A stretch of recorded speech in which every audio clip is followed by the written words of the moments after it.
hari Minggu, Bapak Ibu semuanya saya ucapkan selamat beribadah.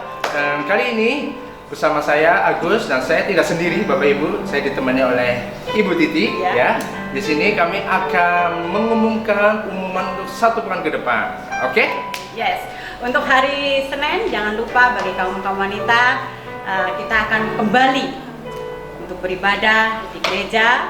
Kita mau rasakan lawatan Tuhan, kita mau terima berkat dari Tuhan, kita mau belajar kebenaran firman Tuhan. Hari Senin jam 6 sore. Untuk persekutuan atau komsel-komsel yang ada, silakan. Kita semua akan bergabung bersama untuk hari Selasa, untuk hari Rabu, untuk hari Kamis di kelompok masing-masing.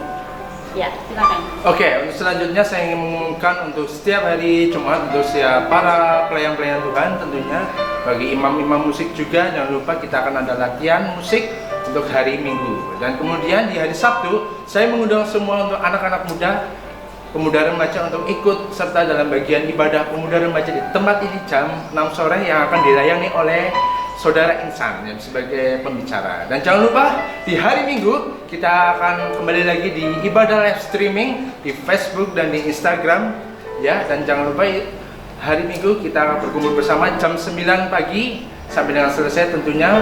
Jangan lupa Bapak Ibu semua persiapkan diri Anda dan jangan lupa juga kasih yang terbaik untuk Tuhan. Oke, dan jangan lupa juga Bapak Ibu, saya minta dukungan juga untuk setiap dari Bapak Ibu yang mungkin punya akun YouTube ya, jangan lupa subscribe di akun YouTube kami, channel kami yaitu GSJPDI Kristus Tabib. Dan oleh sebab itu saya tunggu subscribe dari Bapak Ibu semuanya. Oke? Demikian informasi dari kami sepekan pengumuman kita di pekan ini. Demikian, Tuhan Yesus memberkati. Shalom saudara. Haleluya. Sungguh suatu kebahagiaan saudara apabila kita masih bisa saudara memuji menyembah namanya saudara, karena namanya yang besar, namanya layak dipuji saudara. Dan ada seorang pernah berkata saudara bahwa orang yang paling berbahagia adalah orang yang bisa mengucap syukur dalam segala keadaan. Amin saudara. Mari kita mau katakan bahwa Tuhan itu baik, sebab Tuhan baik.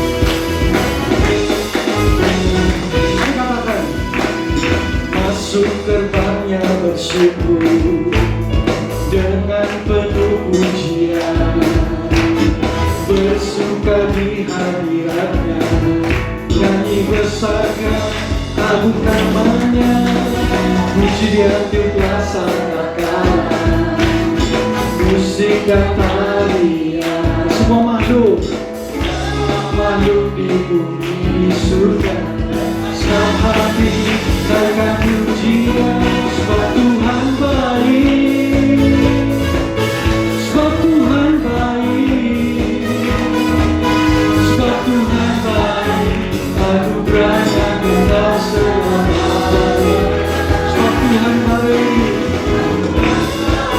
amin, sebab Tuhan baik, sebab Tuhan baik, anugerahnya kekal selamanya.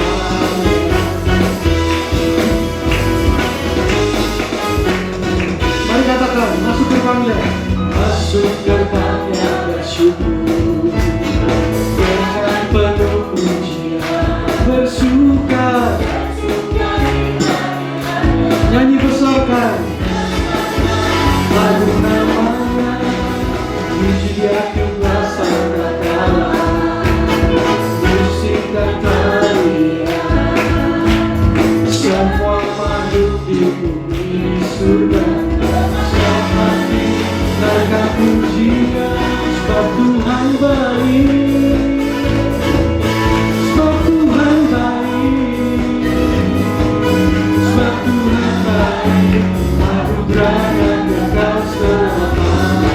Mari katakan sama-sama, sebab Tuhan baik, sebab Tuhan baik, sebab Tuhan baik, anugerahnya kekal selamanya.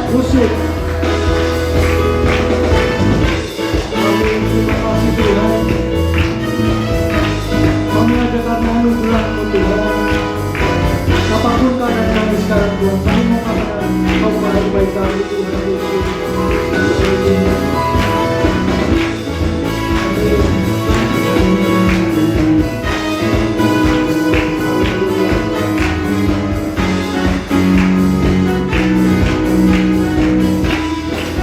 Mari sama-sama katakan.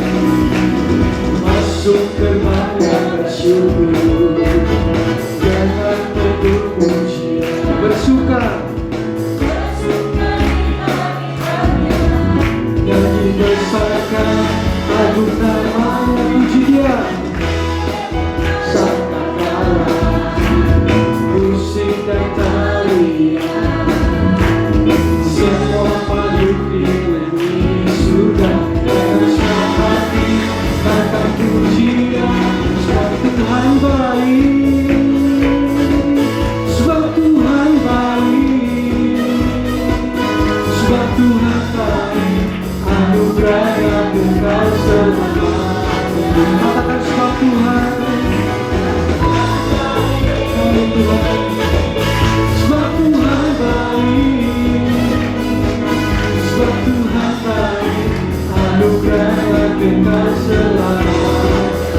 Katakan sebab Tuhan, kami Tuhan, sebab Tuhan baik, sebab Tuhan baik, anugerahnya kekal selamanya. Sebab Tuhan baik. Haleluya, terima kasih Tuhan. Sebab Tuhan baik, anugerahnya kekal selamanya. Sebab Tuhan baik, anugerahnya kekal selamanya. Haleluya, sekali katakan. Sebab Tuhan baik, anugerahnya kekal selamanya. Mari beri kemuliaan kepada Tuhan.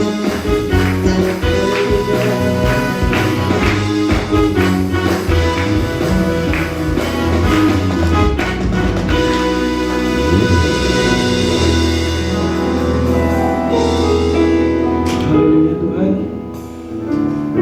Kami rindu Tuhan, gereja ini, tempat ini Tuhan dipenuhi oleh kemuliaan-Mu Tuhan.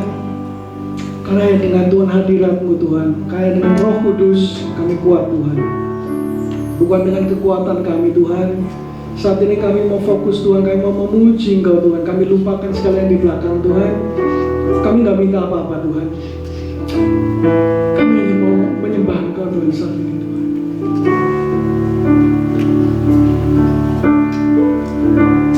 Dipenuhi kemuliaan, dipenuhi pujian, kami bawa padamu Tuhan, korban pujian. Dipenuhi kemuliaan, dipenuhi kemuliaan,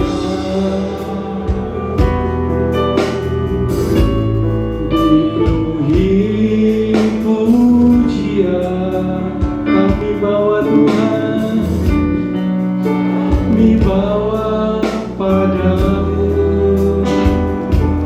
Tuhan, korban pujian. Kau saja, Kau saja yang suci, Kau saja yang layak. Kau layak Tuhan, terima Yesus Kau Tuhan. Kau saja yang suci, Kau saja yang layak. Kau layak dimaduri, hanya Kau Tuhan.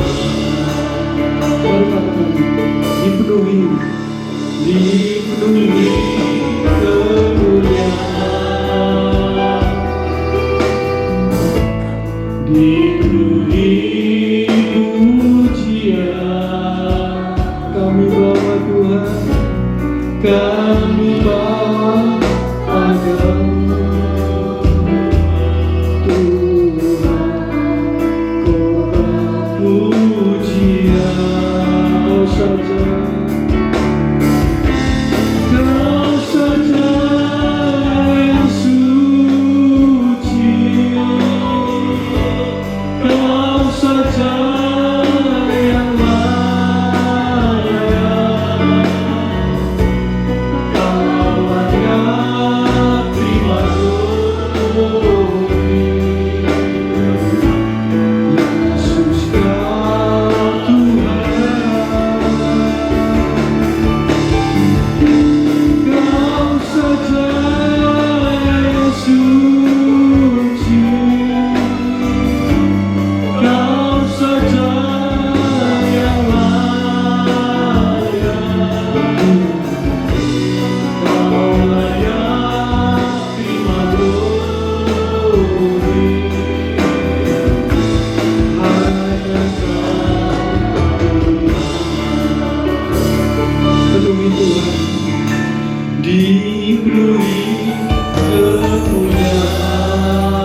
kami bangga menjadi anak-Mu, menjadi milik-Mu.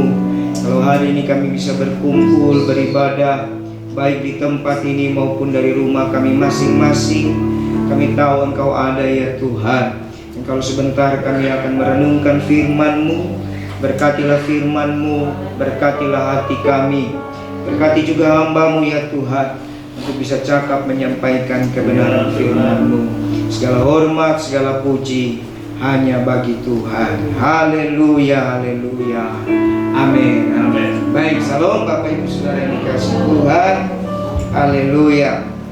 Mari saudara buka Alkitab saudara, baik yang ada di tempat ini maupun yang ada di rumah.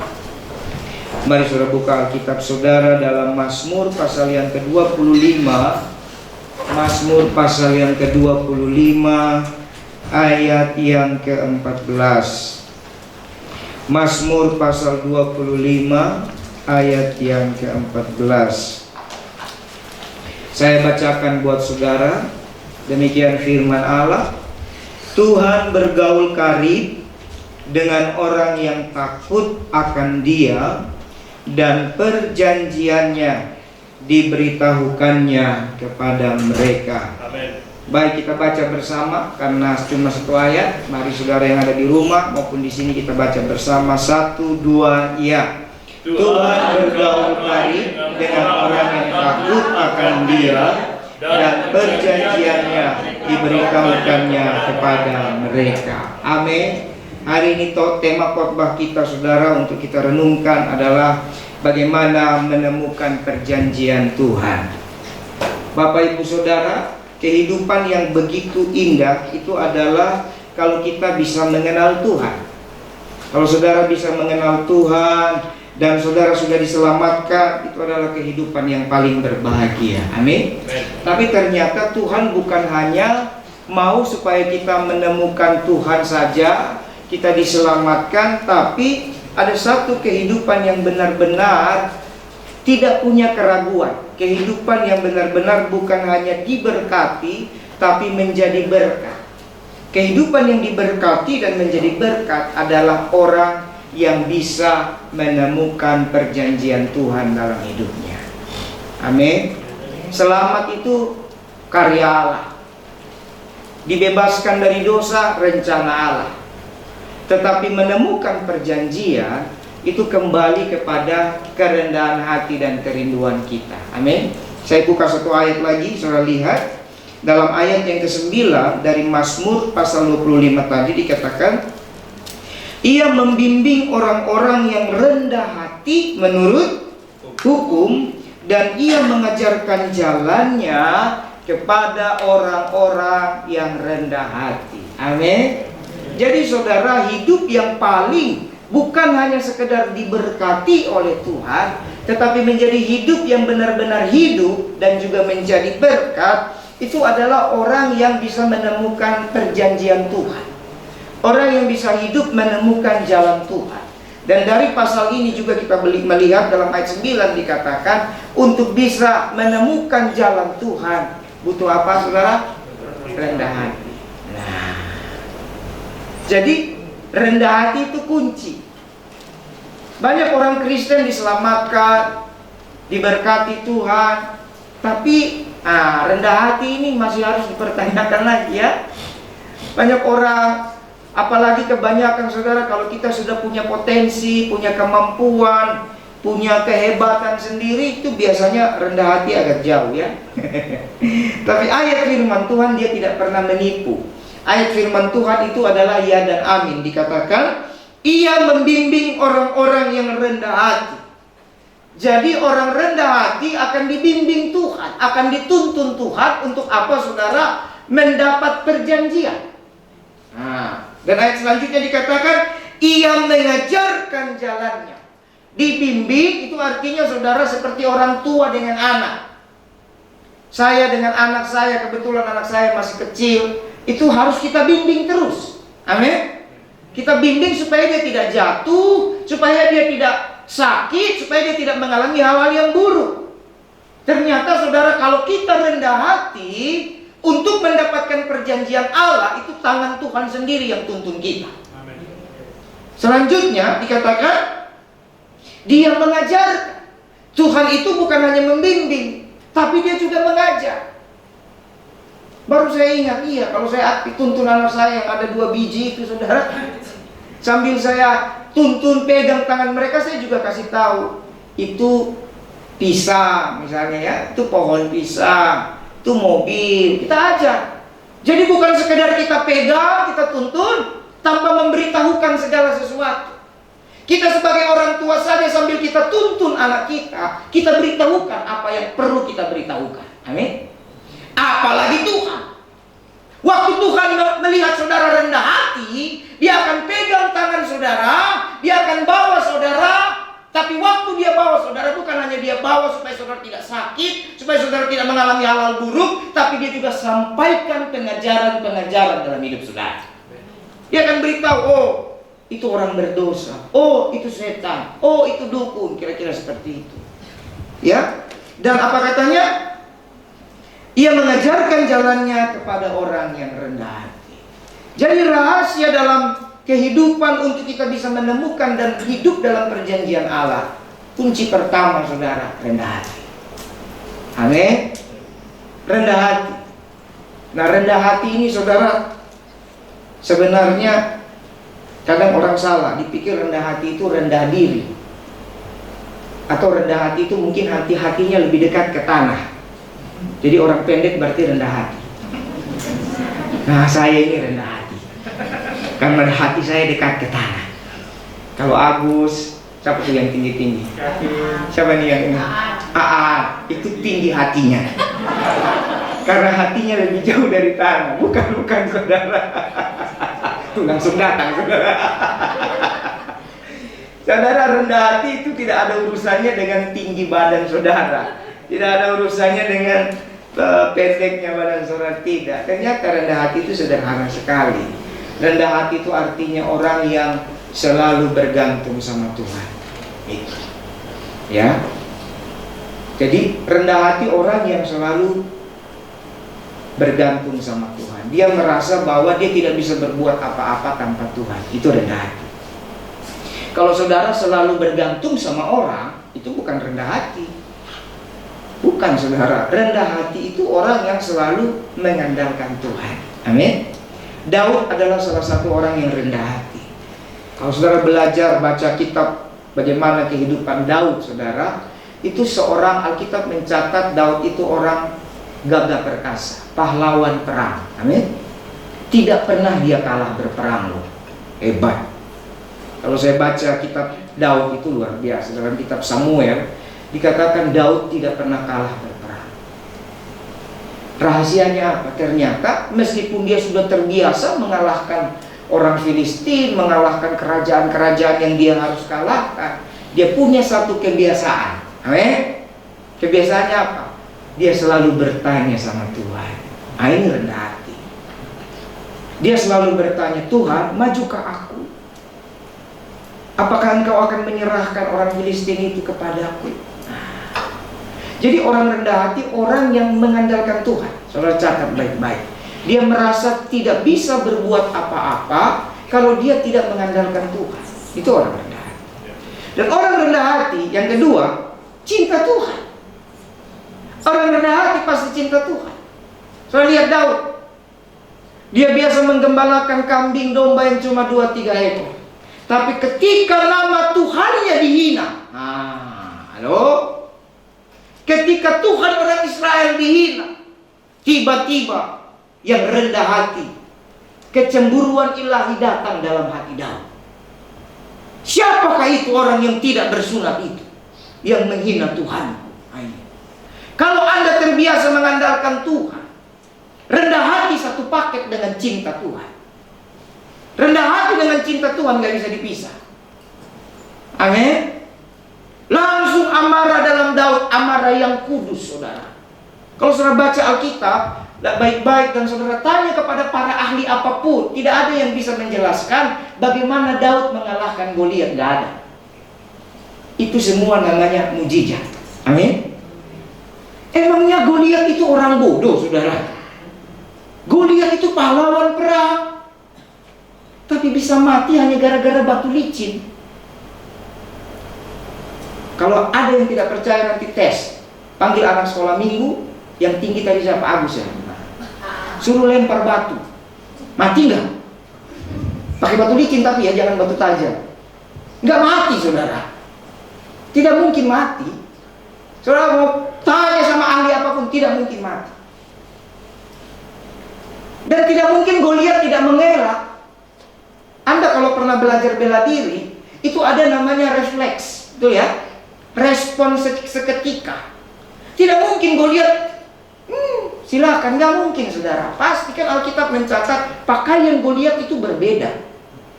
Dia punya baju dari tembaga, punya tongkat, punya lembing. Perlindungan diri Goliat begitu luar biasa. Tapi karena Daud rendah hati, Tuhan menyertai dia. Amin. Sehingga bukan masalah batunya, bukan masalah umbannya, tapi orang rendah hati disertai Tuhan. Saya dulu kalau saya khusus khotbahkan itu, kemungkinan besar begitu Daud lagi mau lempar, Tuhan kirim malaikat. Supaya ketika Goliat mau geser kepalanya, malaikat ikut geser juga. Tidak kena, malaikat geser, harus kena. Tidak kena, harus kena. Jadi begitu kena di pelipis ya, di jidatnya, begitu sudah kena, malaikat yang kasih tekan. Nah, itu tafsir saya. Jangan dijadikan kebenaran ya. Tapi bisa saja, karena secara logika, apalagi kalau saudara nonton film India. Pernah nonton film India? Udah ditembak sampai pakai meriam, tidak mati-mati coba. Malah dia nyanyi, coba kan? Tiba-tiba bangkit berdiri saudara. Itu sudah ditembak pakai 100 pasukan, gara-gara nyanyi hidup lagi kan? Masa Goliat hanya sama batu mati? Artinya saudara, Tuhan bisa pakai apa saja untuk menyertai orang rendah hati. Amin. Nah itu poinnya, terserah saudara mau tafsir apakah malaikat yang ikut tekan atau bagaimana, itu urusan Tuhan ya. Ini supaya saya suka bikin begitu untuk membangkitkan iman saya sendiri. Artinya Tuhan bisa lakukan apa saja, bukan masalah batu. Karena kebetulan Daud pakai batu, kalau di situ dicatat Daud pakai pasir, bisa saudara, bisa. Intinya orang rendah hati, Tuhan berikan tuntunannya. Amin. Jadi saudara, bagaimana rahasia untuk kita mendapatkan perjanjian Allah? Yang pertama, jadilah orang yang rendah hati. Apapun kebiasaan saudara, apapun potensi saudara, tetaplah saudara menganggap tanpa Tuhan saudara bukan apa-apa. Amin. Tanpa Tuhan kita tidak bisa berbuat apa-apa. Ini penting. Meskipun saudara punya uang 1 triliun kan, uang rumah 10 biji, 100 biji, orang rendah hati tidak diukur dengan apa yang dia miliki. Saudara boleh punya banyak atau tidak punya apa-apa pun, tapi saudara punya satu sikap hati, tanpa Tuhan tidak bisa berbuat apa-apa. Amin. Ada satu keluarga saya doakan yang cukup kaya, baru kurang lebih 2-3 minggu lalu. Jadi bapak, orang tuanya sudah tua, kurang lebih umur sudah kepala 7 lah, 70 berapa gitu. Tiba-tiba ditabrak saudara, ditabrak sama mobil, patah tulang selangkangan sama tulang panggul, patah. Wah. Waktu mereka lagi jalan ke luar kota, tapi mereka rendah hati juga. Singkat cerita mereka panggil saya untuk berdoa di rumah sakit. Nah, karena corona ini kan kita mikir-mikir juga ya. Rumah sakit itu salah satu tempat yang kalau bisa kita hindari. Lalu saya tanya, rumah sakitnya di mana? Di sini. Ruang apa? Ruang ini. Nanti bapak naik lift langsung karena ruang VIP. Oh, kalau ruang VIP, bukan berarti kita sombong ya, tapi kondisi ini harus banyak berhikmah. Oh, kalau ruang VIP, begitu naik lift langsung ruangnya, pencet lantainya. Oh ya baik, saya datang. Kita berdoa saudara. Nah, ada satu kesaksian anaknya itu yang membuat saya mengerti, ternyata bergantung sama Tuhan segala-galanya. Mereka bilang, saya sudah coba ngomong sama dokter, mau berobat dimanapun, bahkan sampai Amerika pun kami ikut. Mau berapapun biayanya, kami siap. Tapi ternyata Pak, uang tidak bisa. Dokter angkat tangan. Tidak ada dokter yang mau mengoperasi tulang itu. Karena kondisi kesehatan beliau sudah berat dan juga umurnya sudah resikonya lebih berat. Jadi sekalipun punya uang, tidak bisa saudara. Amin. Itulah yang membuat mereka akhirnya rendah hati dan mereka bilang, Pak, tolong doakan. Berarti saudara, apa yang kita miliki tidak bisa jadi jaminan. Tapi kalau kita rendah hati, bisa dapat pertolongan Tuhan. Amin. Nah, kemarin saya dikabarin setelah 2 minggu mulai pulih, mulai rasa sakitnya berkurang. Ternyata Tuhan mau ajar mereka bahwa Tuhan sanggup sembuhkan tanpa uang, sekalipun mereka punya uang. Orang sangat kaya saudara, rumahnya 2000 meter persegi. Jadi kamar mandinya saja lebih besar dari rumah saya. Satu, dia buka kamar mandi tidak tahu berapa biji. Jadi waktu saya ke kamar mandinya itu setengah gereja ini, saya liatin dulu, tiba-tiba nggak jadi buang air kecil karena terpana. Keren amat ya. Ada otomatis, parfum otomatis, ada kaca, ada apa. Jadi kita terpana dalam hati Tuhan. Saya tidak minta kamar mandi seperti ini, saya minta rumah saya yang bagus saja. Kamar mandinya lebih besar, lebih bagus dari rumah kita. Rumah saya luasnya cuma 72 meter. Nah, bandingkan itu luasnya 72 meter dengan rumahnya kayaknya 2200 sekian meter. Jadi satu kamar mandinya lebih besar dari rumah saya. Nah, bayangkan. Kira-kira kaya nggak itu saudara? Sangat. Tapi saya juga melihat ternyata kita tidak bisa menghakimi orang kaya juga ada yang rendah hati loh. Jangan-jangan orang miskin lebih sombong dari orang kaya. Nah, nanti kita masuk ke poin ketiga itu.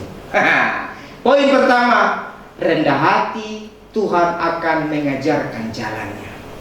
Jadi setelah mereka tanya ke banyak dokter ternyata tidak bisa. Lalu mereka bergandeng tangan, suami, istri, anak-anak berdoa, apa yang kami lakukan? Tuhan taruh di hati mereka, kalau uang tidak bisa, hanya Tuhan yang bisa. Amin. Berarti rendah hati. Jadi kadang kita orang miskin kalau tidak pernah masuk dalam kehidupan orang-orang kaya, kita langsung kasih statement ya, orang kaya pasti sombong. Belum tentu. Saya berdoa buat orang Kristen yang miskin, lebih sombong itu banyak. Padahal makan aja udah Senin Kemis, tapi sombongnya Rabu Jumat kan gitu. Ya, luar biasa. Nah, poin kedua, Bapak Ibu Saudara, saya catat di sini, bagaimana supaya kita mendapatkan perjanjian Allah. Poin yang kedua adalah, saudara lihat Mazmur 25 tadi, ayat 14 dikatakan, Tuhan bergaul karib dengan orang yang takut akan Dia. Poin yang kedua, bagaimana untuk mendapatkan perjanjian Allah adalah cuma butuh kesadaran. Kesadaran bahwa Tuhan punya kerinduan bergaul dengan kita. Katakan amin. Ini dulu. Yang pertama, jadilah orang yang rendah hati. Dan yang kedua, sadarlah bahwa urusan mendapat perjanjian Allah itu adalah kerinduan Tuhan. Tuhan yang memulai. Tuhan sendiri yang mau bergaul dengan kita. Amin. Berarti ini bicara kasih Tuhan yang luar biasa. Tuhan bergaul. Nah ini. Tuhan yang punya rindu, saudara. Kenapa harus Tuhan yang punya rindu? Karena Dia tahu kita sudah jatuh dalam dosa. Orang yang jatuh dalam dosa sudah pasti kecenderungannya dosa. Tidak mungkin orang berdosa mau bergaul. Tapi Tuhan yang dengan hati yang begitu besar, Tuhan yang adalah Allah Bapa itu, Dia yang memulai kerinduan untuk bergaul. Jadi kalau saudara punya kesadaran itu, hormati itu. Bilang temannya, hormati itu. Kenapa banyak orang Kristen tidak bisa menemukan perjanjian Allah dalam hidupnya? Dia tidak sadar bahwa Tuhan punya kerinduan, sehingga dia tidak menghormati rencana Allah. waktu kita tidak menghormati apa yang sebenarnya Tuhan rencanakan dalam hidup kita, kita rugi besar. Nah, biar temannya, rugi besar. Beneran rugi besar loh. Saudara pernah jualan rugi? Pernah? Aduh. Atau saudara beli barang, saudara udah cari-cari, saudara pikir barang yang saudara beli udah murah, ternyata setelah saudara beli, teman saudara kasih tahu, wah gua beli lebih murah. Rasanya gimana? Aduh. Pernah? Ini saudara hanya gara-gara tidak menghormati rencana Allah, ruginya itu beribu-ribu kali lipat daripada saudara salah beli barang. Kenapa salah beli barang? Ya cintailah, nanti ada berkat beli lagi kan? Tapi perjanjian Allah menentukan masa depan saudara. Amin. Perjanjian Tuhan menentukan masa depan saudara. Abraham bukan orang yang tahu Tuhan, tapi dia menghormati ketika Tuhan datang kepada dia pada Kejadian 12. Lalu berfirmanlah Tuhan kepada Abraham, pergilah. Amin. Itu artinya Tuhan mulai mau bergaul dengan Abraham. Dan gara-gara Abraham rendah hati dan menghormati suara Tuhan itu, masa depan Abraham diberkati. Orang yang menghargai, menghormati rencana Allah, perjanjian Tuhan akan memberikan masa depan yang baik. Tidak pernah Tuhan berjanji memberikan masa depan yang buruk, tidak pernah. Amin. Jadi kalau saudara tahu bahwa Tuhan yang punya kerinduan, hormati itu aja. Sadar dan hormati. Kita lihat dulu ayatnya dalam perjanjian baru, Yohanes 15 ayat 16 sampai 19.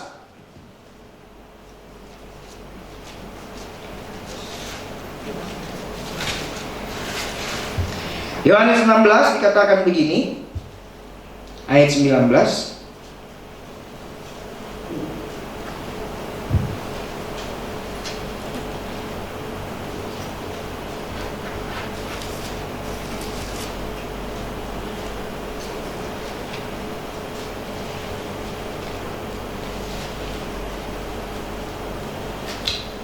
Maaf ya, Yohanes 15 ya. Nah, ayat 16 dikatakan, atau ayat 16 saja supaya tidak terlalu panjang.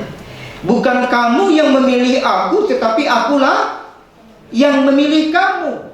Dan aku telah menetapkan kamu supaya kamu pergi dan menghasilkan buah, dan buahmu itu tetap, supaya apa yang kamu minta kepada Bapa dalam namaku diberikannya kepadamu. Amin.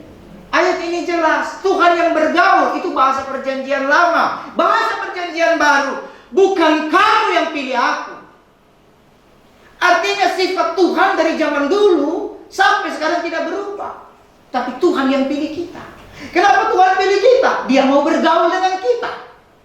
Amin. Dan cara Tuhan bergaul dengan kita itu sederhana. Ayat terakhir tadi, di kalimat terakhir dikatakan, supaya kamu pergi menghasilkan buah, dan buahmu itu tetap, supaya apa yang kamu minta kepada Bapa. Nah, apa yang kamu minta? Ternyata cara Tuhan memilih kita, cara Tuhan bergaul dengan kita itu enak banget. Yaitu apa? Dia buka pintu hatinya, dia berikan kesempatan kepada kita. Kalau kamu mau juga merespon undanganku, caranya gimana? Mintalah apa saja. Amin. Tuhan suruh kita bergaul itu bukan yang bagaimana-bagaimana. Jangan sesat pikir, jangan sesat paham. Tuhan dia ajar pertama kita untuk bergaul yang tadi ya, dia tuntun, dia bimbing, dia ajar. Bukan dia suruh nanti saudara kasih persembahan dulu 30M. Bukan dia suruh saudara dulu untuk puasa dulu 40 hari 40 malam baru layak bergaul. Halo. Yang di rumah, meskipun saya tidak bisa lihat tapi Roh Kudus lihat, tambahkan tangan. Nah, cara Tuhan mengajar kita bergaul dulu bukan dia suruh kita kasih, bukan. Ayat ini berkata, supaya kamu pergi menghasilkan buah dan buahmu itu tetap, mintalah. Berarti cara Tuhan mengajar kita bergaul pertama sederhana. Tuhan mau ajak kita percaya bahwa Tuhan itu Allah yang sanggup. Jadi waktu saudara punya pergumulan, punya masalah, minta. Halo? Makanya nanti dalam ayat selanjutnya Matius 7 ayat 7 dikatakan, mintalah maka akan diberi, carilah maka kamu akan mendapat, ketuklah maka pintu akan dibukakan. Itu sebenarnya rahasia bergaul dengan Allah. Poin pertama, poin dasar bergaul dengan Allah, yaitu saudara belajar minta dulu. Kenapa harus belajar minta? Supaya kamu benar-benar tahu Dia itu Bapa yang baik. Kadang kita pengetahuan Alkitab belum, pengalaman dengan Tuhan belum, sudah langsung tiru khotbah pendeta yang sudah bergaul dengan Tuhan. Pendeta sana bilang, tidak usah minta, kalau minta jadi pengemis. Itu dia sudah bertumbuh. Halo?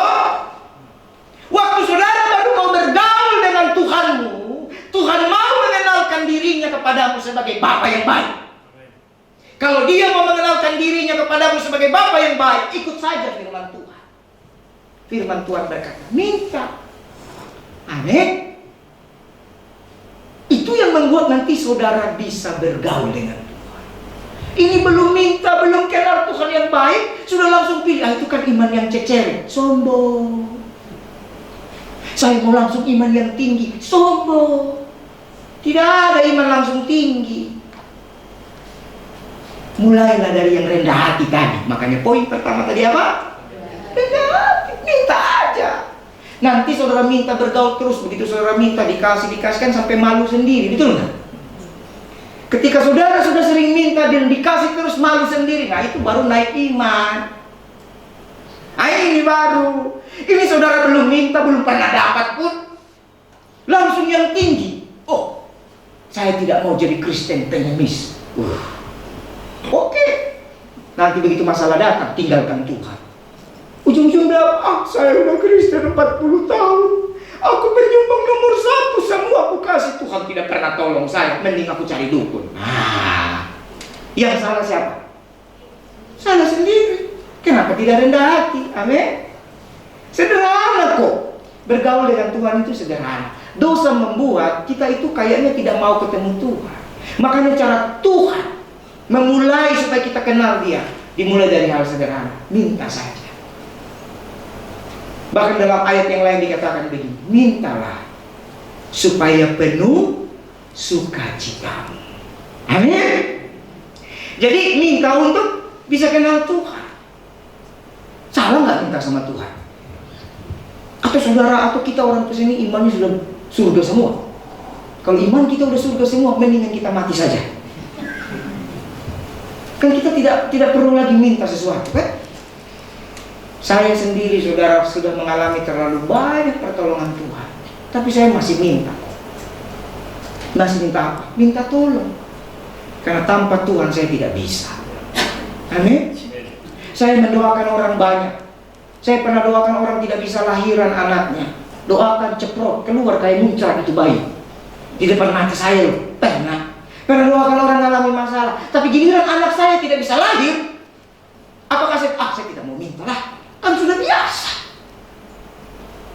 Saya udah biasa doain orang, ngapain saya minta? Itu sombong namanya. Ketika saya sudah dipakai Tuhan doain banyak orang, tapi ketika saya juga punya pergumulan, anak saya yang kedua harus dalam kandungan 10 bulan tidak bisa lahir, saya juga tidak tahu caranya gimana. Apa yang saya lakukan? Saya minta tolong. Tuhan tolong saya, tolong istri saya Tuhan, tolong supaya anak ini lahir normal. Justru karena saya tidak tahulah, makanya saya keluarkan mobil dan saya mau ke rumah sakit. Ternyata itulah cara Tuhan. Di tengah jalan Tuhan buat ceprot, lahir di mobil. Keren kan? Coba kalau saya nggak minta tolong, beda. Jadi saudara, meskipun kita sudah mengalami banyak sekali pertolongan Tuhan, sudah pernah punya pengalaman, tetaplah bergantung sama Tuhan. Amin. Jadi poin yang kedua hanya sadar dan hormati. Firman Allah katakan, bukan kamu yang pilih aku, tapi aku yang pilih. Berarti Tuhan akan berbuat segala macam situasi. Nah ya, perhatikan ya. Kalau Tuhan yang berinisiatif, Tuhan yang punya kerinduan, ya inisiatif Allah, Tuhan yang bergaul, berarti Dia akan bikin segala macam suasana, segala macam cara supaya saudara mau merespon itu. Kadang bisa dia pakai masalah loh. Amin. Saya dengan anak saya lahir di mobil. Meskipun sampai hari ini pun mungkin tidak sempurna, tapi jujur, saya semakin mengandalkan Tuhan. Amin. Kadang masalah dibikin Tuhan supaya kita ngalami pergaulan dengan Tuhan. Dan saudara bergantung. Jangan buru-buru marah sama masalah. Nah, ayo coba saya lihat wajahnya dulu. Yang di rumah saya mau terawang dulu. Yang di sini, adakah di sini yang kalau masalah itu maunya langsung emosi? Ini udah umur begini masalah gak habis-habis. Orang sampai cuma sebentar dapat pertolongan, saya kok nggak ditolong-tolong. Nah ini jangan salah saudara. Kadang Tuhan bisa pakai masalah demi inisiatifnya itu terjadi. Amin. Kenapa? Orang yang sudah terima Yesus, orang yang percaya Yesus, orang yang rendah hati, pasti dipisahkan Tuhan. Jadi kalau saudara mau mendapat perjanjian Allah, saudara harus dipisahkan oleh Allah. Kenapa Allah bilang kepada Abraham, pergi? Karena Tuhan mau pisahkan. Kenapa Daud tidak masuk hitungan ketika Nabi Samuel mau mengurapi anak-anak Isai? Siapa anakmu? Ada anakmu? Ada. Yang dikasih pertama siapa? Adonai. Siapa? Abi, saya itulah, saya lupa namanya. Ada 7 kakaknya. Tapi tiba-tiba ketika Samuel mau menuangkan minyak urapan itu, Tuhan bicara sama Samuel, jangan. Aku tidak berkenan. Terus sampai terakhir. Masih ada anakmu yang lain? Apa kata bapaknya? Begitu Tuhan tanya, Samuel tanya sama bapaknya jawab dengan gagah, ada. Kalau bukan dia berarti yang ini. Tapi begitu udah habis semua pilihan, bapaknya saja itu tidak percaya anaknya. Bapaknya bilang begini, ada sih, tapi lagi menggembalakan kambing domba. Berarti tidak masuk hitungan, betul? Hanya gara-gara ditanya oleh Samuel lah, makanya bapaknya mau tidak mau harus kasih tahu. Ada sih, masih ada, tapi ada di sana. Bawa aku ke sana, kata Samuel. Berarti saudara, Tuhan pisahkan. Tapi ingat, sekalipun Tuhan pisahkan, Tuhan bertanggung jawab. Daud boleh tidak ada di rumah, Daud boleh tidak masuk hitungan sama bapaknya, tapi Tuhan sengaja pisahkan supaya bapaknya sadar. Justru yang kemerah-merahan itulah yang aku mau pakai menjadi raja. Yusuf dipisahkan. Halo? Hanya gara-gara mimpi lo. Tahu Yusuf? Bukan Yusuf suami Maria ya. Yusuf anak Israel. Tuhan tahu Yusuf ini seorang yang penuh dunia mimpi, dunia supernatural. Kalau dia hidup dengan kakak-kakaknya, kacau nanti. Tapi Tuhan tahu bapaknya sayang. Tidak mungkin bapaknya akan pisah. Bagaimana cara Tuhan memisahkan Yusuf? Lewat mimpi itu. Hanya 2 mimpi. Matahari, bulan, bintang sujud menyembah 11 bintang. Lalu berkas gandum-gandum, bapak ibunya dan saudara-saudara sujud menyembah berkas gandumnya. Hanya 2 mimpi itu membuat saudara-saudaranya panas. Dan Yusuf dipisahkan. Amin. Berarti kalau Tuhan mau bergaul dengan saya, Tuhan mau pisahkan saudara. Zaman kita sekarang, Tuhan pisahkan kita tidak seperti Daud. Tuhan tidak pisahkan kita seperti Yusuf. Tidak. Tapi Tuhan cuma mau pisahkan saudara dari kehidupan dunia. Itu aja. Amin. Saudara lihat ayatnya, Imamat pasal yang ke-20 ayat 26. Kenapa Tuhan harus pisahkan?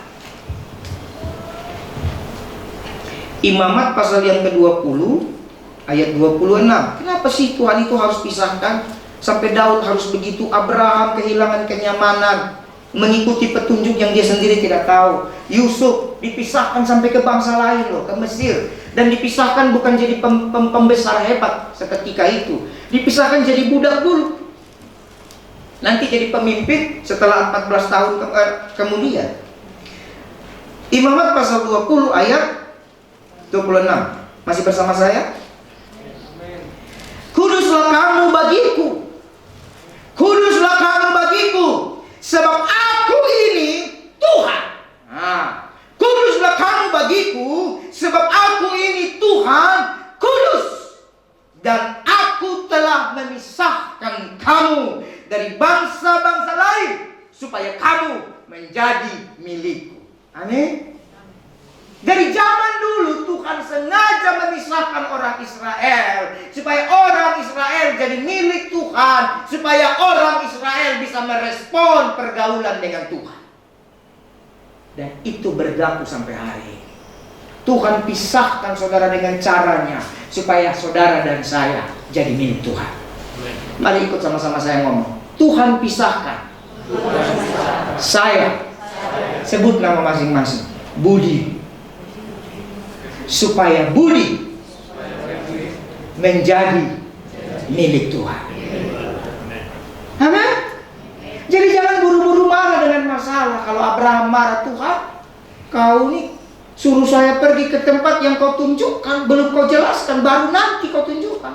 Oh, nggak mau saya. Berarti dia tidak bisa dipisahkan. Kalau Daud bilang Tuhan, kan pasti dia dengar. Pasti begitu Samuel datang, dia udah nangis dulu. Sambil dia peluk kambing dombanya, kan cuma 2 kan? 2-3 ekor. Dia peluk satu di kiri, dia peluk satu di kanan, dia taruh di kepala. Sambil dia nangis, aku tidak masuk hitungan. Ini kan aku cuma terpaksa. Kita kan seringkali meratapi nasib kayak gitu, betul nggak? Semua itu cara Tuhan. Yusuf kalau dia nangis, kenapa lah abang-abangku ini ya? Kenapa lah ya? Aku dijual, apa salah dan dosa? Udah, datanglah lagunya Panders ya. Apakah salahku dan apa dosaku? Betul nggak? Jangan. Kalau saudara sudah meratapi hidup begitu, berarti saudara tidak rela untuk dipisahkan Allah. Saya ngomong ini karena saya alami. Saya harus dilemparkan Tuhan dari tempat saya lahir ke Jakarta, tidur di jalan. Dulu saya belum mengerti, saya marah-marah sama Tuhan. Tapi sekarang baru saya tahu. Mungkin itulah cara terbaik bagi Tuhan untuk saya, supaya saya bisa dipisahkan. Amin. Mungkin karena saya saking sombongnya jadi harus tidur di jalan. Kalau saudara kan tidak sombong, jadi tidak perlu tidur di jalan. Kan gitu ya. Jadi respon. Jadi Tuhan itu kudus dan Dia mau kita kudus. Ingat itu baik-baik. Karena untuk bergaul dengan Tuhan itu dengan cara kekudusan, tidak bisa dengan cara main-main. Dan cara pertama, Dia buat kekudusan itu lewat apa? Saudara berani, percaya, minta sama Tuhan. Amin. Ya. Dan bicara dipisahkan juga, ini bukan. Jadi kenapa saudara harus rela dipisahkan sekarang? Lewat cara kekudusan, lewat cara apapun. Karena toh akhir zaman kita dipisahkan. Saudara lihat ayatnya dalam Matius pasal 13. Jadi kalau saudara nggak mau dipisahkan Tuhan dengan cara sekarang, hati-hati, nanti saudara dipisahkan di akhir zaman. Matius pasal 13 ayat yang ke-49. Kalau sudah dapat silakan saudara baca.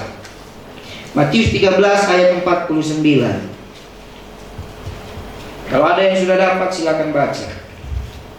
Demikianlah juga pada akhir zaman, malaikat akan datang memisahkan orang jahat dari orang benar. Nah, kalau saudara tidak merelakan dirimu untuk dipisahkan Tuhan demi satu tujuan bergaul dengan Allah, dan waktu saudara bergaul dengan Allah, saudara mendapatkan perjanjian Allah demi masa depan saudara, pasti sekali waktu saudara akan dipisahkan juga. Halo? Orang benar dan orang jahat akan dipisahkan. Pilih mana? Saya memilih dipisahkan sekarang. Amin. Karena kalau dipisahkan sekarang tujuannya masa depan. Tapi kalau akhir zaman dipisahkan, tujuannya hukuman. Bukan masa depan lagi. Amin. Dipisahkan akhir zaman, tujuannya dihukum. Tapi dipisahkan sekarang, tujuannya perjanjian Allah. Haleluya. Baik, kita lanjut poin yang kedua. Saudara kembali ke Mazmur tadi 25. Jadi poin pertama supaya menemukan perjanjian Allah adalah rendah hati. Poin kedua adalah hormati dan responi bahwa itu rencana Allah. Amin. Yang ketiga, Bagaimana supaya saudara mendapatkan perjanjian Allah? Tuhan bergaul karib dengan orang yang takut akan Dia. Berarti untuk hidup dalam perjanjian Allah, menemukan perjanjian Allah, hiduplah takut akan Allah. Amin. Takut akan Allah itu saudara artinya begini, memiliki satu kesadaran dimanapun ada Tuhan. Sehingga ketika dia sadar di mana ada Tuhan, dia takut dosa juga. Bukan, tidak ada Pak Pendeta. Kebanyakan orang Kristen kan gitu ya, di gereja malaikat nomor 1 semua. Mari saudara angkat tangan sampai bulu kepek juga kelihatan. Karena di gereja-gereja besar di Jakarta angkat tangan suka lupa ininya. Kurang bahan. Nomor 1. Begitu Pak Pendeta tidak ada, tiba-tiba malaikat itu punya tanduk. Karena ini pernah kejadian. Saya diundang khotbah di salah satu gereja yang lumayan besar. Jadi kalau pulang, pintu parkirnya itu kan satu lah ya. Lalu begitu pulang, kan di depan masih macet toh, antri. Namanya pintu keluarnya cuma satu ya. Mungkin ada parkir sebelah sana, tapi parkir yang ini pintunya satu. Belakang tuh klakson terus. Gitu kan. Tadi pas pendeta itu khotbah, amin. Ada amin. Sekarang pendetanya di depan di klakson terus. Gitu kan. Sampai saya bingung, salah apa aku Tuhan? Aku mau belok kiri kanan juga nggak bisa, orang pintunya di depan masih ada 2-3 mobil. Itu bukan satpam lagi periksa, betul nggak? Iya. Dari situ langsung saya tahu Tuhan, tadi ini pasti dia yang amin ini. Sekarang lihat geser kan? Anda mau kejar apa? Nah itu baru hal sepele loh, manifestasi yang sederhana, belum yang lain. Masalah hati kita nggak tahu. Masa kan kalau saya berhenti di depan gak ada mobil, oke saya diklakson, bisa nangkap ya? Ini kan memang kelihatan di depan masih antri, ngapain kita diklakson? Nah ini kan berbeda saudara. Memang begitu saya lihat mobilnya lebih keren, apa dia mau kasih tunjuk mobilnya lebih mahal dari mobil saya, kan gitu ya. Sekalian aja besok saya mau pasang stiker di belakang mobil saya, mobil ini jangan diklakson karena pemberian Tuhan. Ya kan? Karena jujur pikiran kita goncang juga, aduh ini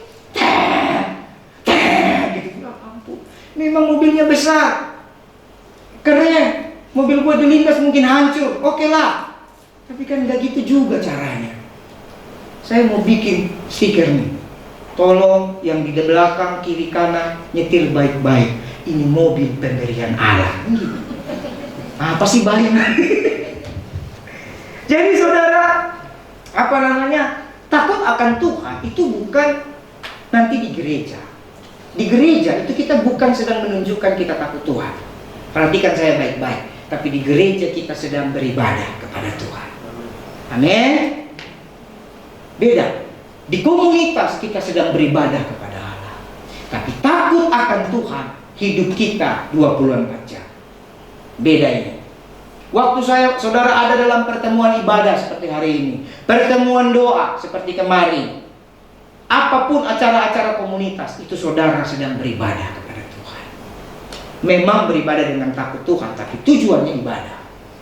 Tapi takut akan Tuhan itu kehidupan sehari-hari saudara. Bagaimana caranya takut Tuhan? Sebelum saya kembangkan yang lain, kita belajar dulu takut Tuhan itu gimana sih? Supaya jangan takut Tuhan ini ranah abu-abu, betul ya? Takut Tuhan itu yang penting baca Alkitab, betul. Takut Tuhan itu yang penting berdoa, betul. Tapi yang lebih relevan, yang lebih mendarat itu takut Tuhan itu kayak apa? Mari saudara buka apa kata Alkitab. Saya tidak mau apa kata saya, apa kata Alkitab. Mari saudara buka Alkitab saudara dalam Amsal pasal yang ke-8. Amsal pasal yang ke-8 ayat yang ke-13. Nah, kita baca lagi sama-sama supaya jantung kita berdebar-debar ya. Amsal 8 ayat 13. Kita baca bersama 1, 2 ya. Takut akan Tuhan ialah membenci kejahatan. Aku benci kepada kesombongan, kecongkakan, tingkah laku yang jahat, dan mulut penuh tipu muslihat. Kalau bicara doa, baca Alkitab, nggak usah saya jelaskan lagi ya. Itu sudah pasti manifestasi takut Tuhan. Ya. Tapi hari ini kita lihat yang lebih relevan dalam hidup hari-hari kita. Ternyata takut akan Tuhan supaya saudara dapat perjanjian. Yang pertama, benci kejahatan. Amin. Nah, orang yang membenci kejahatan berarti orang yang takut Tuhan. Sederhana. Apa itu kejahatan? Kayaknya nggak usah diajar, kita sudah tahu ya. Semua yang namanya kejahatan, firman Allah katakan, kalau saudara takut Tuhan, benci itu. Yang dibenci bukan orang jahatnya, tapi kejahatan, artinya perbuatannya. Apa itu? Mencuri, membunuh, betul ya? Bersaksi dusta, berzina, semua hukum Taurat serta turunannya. Kalau saudara takut Tuhan, belajarlah membenci. Nah, sekarang orang Kristen, saudara, saya tanpa bermaksud menghakimi, tapi saya membuka. Nanti saudara nilai sendiri. Justru bukan benci. Pak, saya kan harus jadi terang di tengah kegelapan. Terus maksudnya gimana? Karena itu saya harus datang di diskotik, supaya diskotik yang gelap jadi terang. Nah, ini tidak benci kejahatan. Halo? Ada berapa banyak orang Kristen juga bukan benci loh. Jangankan benci, anti saja belum. Benci itu lebih jauh dari anti. Malah dia bilang, Pak, nggak boleh, janganlah fanatik banget. Soalnya pernah dikatain teman saudara gitu, jangan fanatik banget. Tuhan ya kau dengan Tuhan pribadi.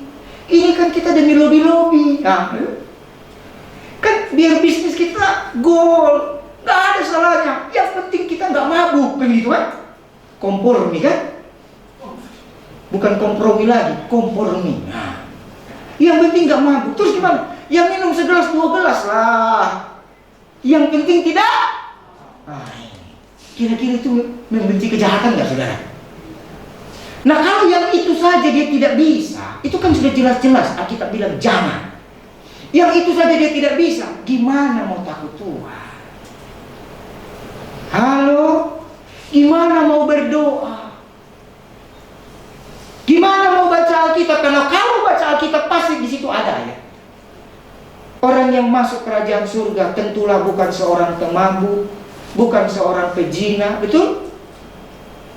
Mungkin diskotik bukan langsung tempat pezina, tapi dia buka pintunya, betul nggak? Waktu saudara mulai goyang-goyang, apa gimana tuh? Ajib. Lampu gelap, kelip, mati hidup. Kayak iman saudara, mati hidup juga kan?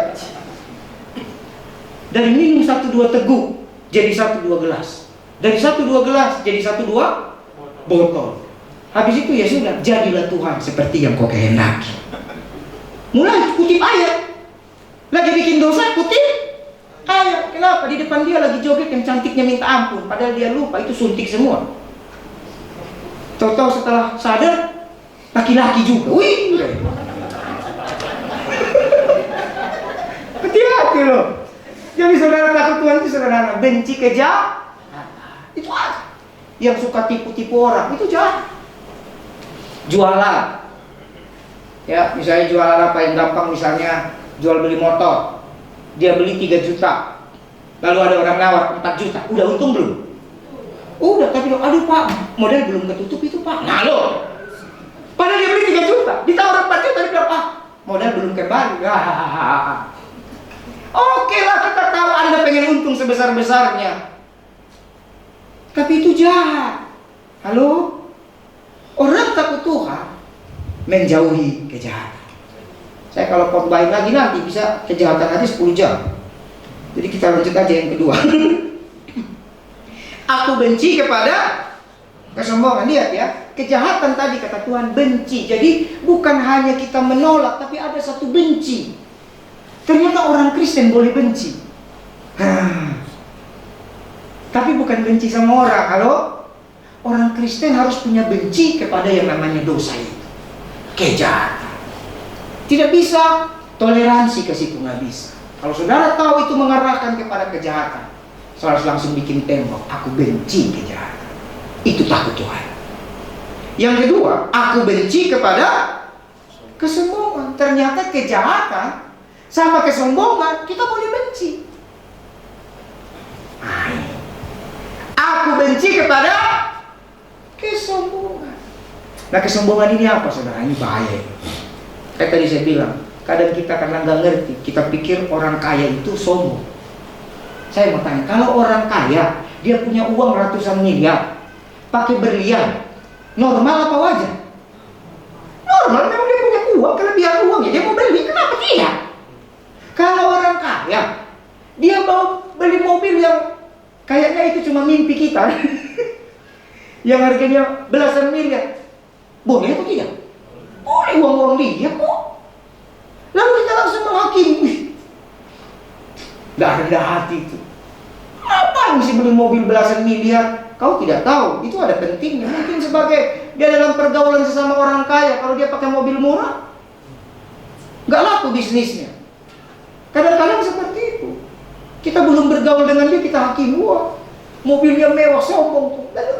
Yang sombong itu begini, pendeta masih kontraktor kayak saya, demi gaya kemana-mana, pakai tas tangan.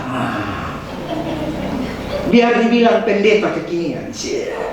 Nongkrongnya di mana? Kafe. Minum kopi 1 gelas 100.000. Dibikin istri gratis loh. Kalau Anda punya uang silahkan saja. Tapi kalau hanya demi dipandang orang, demi dilihat orang, demi diakui orang, itu Anda sombong. Orang sombong adalah orang yang merasa perlu diakui orang. Makanya saya nih, saudara lihat. Aduh, nggak bisa. Saya bukan ahli kungfu, jadi kaki saya tidak sampai kamera. Nah, yang ada di sini lihat. Saya ada sepatu bagus, tapi saya masih nyaman dengan sepatu ini. Sudah belasan tahun. Ini pergi ke Pusuk Buhit juga pakai ini. Sampai kemarin Pak Rudi bilang, "Kok udah lepas itu? Waktunya ganti." Iya, memang Tuhan sudah ganti. Sampai di rumah datang tukang sol. Sol sepatu? Sol sepatu? Saya pikir nggak ada yang disol. Tapi tiba-tiba hati, berkati dia. Gimana cara berkatinya? Saya cari sepatu saya yang rusak mana? Oh ini. Berapa bang? Sekian. Ya udah. Begitu dia, ih kuat lagi. Pakai saja. Karena saya tidak merasa butuh pengakuan. Bukan saya tidak ada sepatu baru, Tuhan kasih kok. Tapi kadang orang, dia punya style, dia punya gaya. Bukan karena dia punya, bukan karena dia mampu. Tapi supaya dibilang apa? Kekinian. Supaya dapat pengakuan. Hati-hati. Kalau semua perbuatan saudara hanya demi dapat pengakuan orang, sombong. Halo? Belajar tinggalkan pengakuan. Emang kurang diakui lagi apa, saudara? Pengakuan itu kan tanda ada yang rusak kan? Kalau saudara masih butuh pengakuan, suruh orang pegang badan saudara. Nah, kalau saudara tidak hidup, tidak bisa disentuh, nah itu baru butuh pengakuan. Berarti setan tidak kelihatan kan? Tapi selama saudara masih bisa disentuh, berarti saudara real. Amin. Tidak usah lagi diakui, memang ada. Tapi begitu ada bayangan, ada muncul, taruhlah Aan. Kita lihat, ih ada Aan. Tapi pas dipegang, kok nggak bisa kepegang ya? Nah itu saya harus tanya Henok lagi. Beneran Aan bukan? Henok pegang. Ih tidak bisa pegang Pak. Minta tolong lagi Pak Yung. Beneran? Ih tidak bisa. Oh berarti setan. Nah, dia butuh pengakuan bahwa dia adalah setan. Halo. Jadi orang sombong manifestasinya butuh pengakuan. Orang sombong juga artinya begini, orang yang tidak butuh pertolongan orang lain. Dia merasa tidak butuh pertolongan Tuhan, dia merasa tidak butuh pertolongan orang lain. Itu sombong. Makanya saya bilang banyak orang miskin lebih sombong dari orang kaya. Datang orang, karena kami pernah alami, saudara. Sekali waktu kami dapat berkat gereja kami dulu selama 7 tahun, setiap bulan bagi sembako. Padahal bukan uang gereja. Jadi ada komunitas agama lain, mereka punya uang, mereka kasih ke kita. Mereka cuma foto-foto saja, tapi mereka tidak punya keberanian bagi berkat itu. Jadi mereka serahkan ke gereja. Ya sudah, setiap bulan kami cari mau bagi kemana. Nah, rata-rata orang suka, tapi entah kenapa pernah ada 1-2 kasus, kami pergi ke tempat itu. Kami sudah bawa paketnya bukan sedikit, untuk 500 sampai 700 paket loh. Satu paket itu beras 5 kilo, gula 1-2 kilo, minyak goreng 1-2 liter, Indomie 10. Indomie dan kawan-kawannya ya, ini bukan endorse ya. Terbiasa saya bilang Indomie Supermi dan kawan-kawannya, kopi, teh, susu kental manis. Itu paketnya mahal itu, ratusan ribu. Bisa 500-750 paket. Begitu kami datang sampai ke situ, padahal saudara, temboknya dari kardus, lantainya tanah. Ini benar. Atapnya tidak tahu. Dia lebih tinggi daripada hotel berbintang, karena dia adalah hotel bintang di langit. Langsung bisa lihat bintang. Begitu kami datang, saya dengan hamba Tuhan, kalau saudara kenal Pak Pendeta Johnson juga, kami pergi datang bawa. Ibu, Bapak, ini ada berkat, bukan dari kami, tapi dari Tuhan, pakai orang-orang kaya. Kami ngomong gitu, kami kasih tahu, kami cuma fasilitator saja. Oh, kami tidak perlu, kami tidak mau. Lalu kami bilang, kami datang cuma bawa Pak, bawa Bu. Enggak, kalian pasti mau jadikan kami Kristen. Tidak, kami cuma antar. Atau kami tinggal di sini, nanti kami pulang ambil sendiri. Enggak boleh. Sombong banget ya. Padahal selama 7 tahun itu kurang lebih saudara, kami yang bagi orang gereja, 1 Indominya pun kami tak ambil. Udah capek bagi. Nanti udah selesai, nanti kami tinggal beberapa orang, saya, Pak John dan beberapa pelayan. Makan apa kita ya? Ya udah, kami pergi lagi ke warteg, ke warung Padang, kami cari makan lagi. Karena kami betul-betul menghormati itu pemberian orang itu untuk orang-orang susah, betul? Tapi orang susahnya bilang, kami tidak perlu. Nah, ini sombong, saudara. Halo? Nah, itu contoh. Dan ada banyak lagi kasus. Kalau saudara tidak terbiasa mengandalkan Tuhan, pasti saudara tidak mau minta tolong orang. Pasti saudara tidak mau diberitahu. Nah, karena orang sombong juga susah diberitahu. Nah, ini berat. Kita kasih tahu, contoh ya, contoh. Pemain musik. Siapa namanya? Henok. Kayaknya kuncinya kurang 1. Misalnya gitu ya. Harusnya nadanya dari sini ke sini dulu baru ke sini. Misalnya dari C ke E minor dulu baru ke F. Lalu Henok bilang, "Iya, saya udah tahu, Pak." Ya udah kalau gitu buat. Enggak, tapi aku maunya dari C ke F. Emang kenapa? Nah, itu orang sombong. Padahal kita kasih tahunya baik, betul nggak? Gini loh. Biar musiknya enak, kalau lagu ini komposisinya dari C, E minor dulu, tahan sedikit supaya bass bisa main improvisasi, baru kau pindah ke F. Ngomongnya udah baik. Iya, udah tahu. Ya udah, sekarang gua. Tapi aku maunya dari C F, Pak. Emang kenapa? Ini sombong. Orang yang tidak bisa menerima masukan orang lain, ada berapa banyak kita dikasih masukan tapi kita nggak mau dengar. Ketika kita nggak dengar dan kita selalu punya bantahan demi bantahan, jangan-jangan itu manifestasi tidak takut Tuhan. Amin. Saya ngomong ini karena dulu saya juga, karena tidak ada pemain gitar, saya main gitar sama 40 orkestra. Orkestranya 40 orang. Jadi tiba-tiba orang gereja disuruh mendampingi, jadi main orkestra, main biola, cello. Ada acara KKR yang khotbah Pak Gilbert di Tangerang, saudara. Mereka tiba-tiba minta yang main musik orang gereja, tapi tiba-tiba nggak ada yang main gitar. Kata mereka harus ada yang main gitar. Waduh. Nah, saya kan sudah lama sekali tidak main musik. Dulu waktu umur 20-an saya main musik. Sudah lama sekali tidak main musik. Lalu tiba-tiba pemusik bilang, "Om Budi aja." Saya pikir cuma main doang. Wih, ternyata latihan dengan orang orkestra, berarti kita main musik ada 50-an orang. Itu bukan kayak kita 45 orang begini. Kalau dia bilang tahan 2 detik benaran. Sementara jari kita sudah mau lari. Nggak boleh. Ada instrukturnya. Saya bilang, berhenti Pak, jangan. Biasa kita kan suka-suka kita, betul nggak? Tapi begitu main dengan mereka, itu semua pakai not. Ada aturannya. Tapi selalu begitu dengar rekam, ih enak banget ya. Dalam pikiran, wih, gue main gitar kayak jauh banget. Padahal cuma toeng, toeng, toeng, segitu doang. Toeng, toeng, toeng. Tapi karena ikut aturan, ih bagus banget. Nanti sampai yang main bilang, Pak, kelebihan cengkeloknya dirubah lagi sampai main musik. Tiba tahan di situ.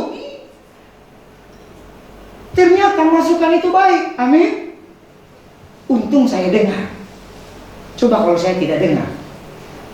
Jadi pas latihan, pas mau gladi resik, instrukturnya bilang, kayak kemarin ya Pak, tahan saja. Siap. Padahal emosi kita udah mau main, udah mau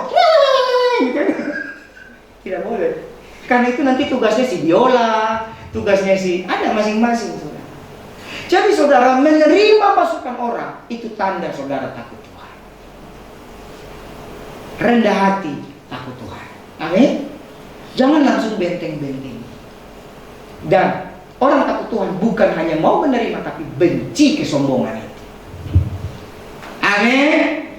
Yang berikutnya, kecongkakan. Nah ini perlu saya pretelin supaya betul-betul relevan dalam hidup kita masing-masing. Aku benci kepada kesombongan, kecongkakan. Kalau congkak saudara, bukan hanya dia tidak butuh orang lain, tapi merasa dia lebih dari orang lain. Ini lebih beda lagi.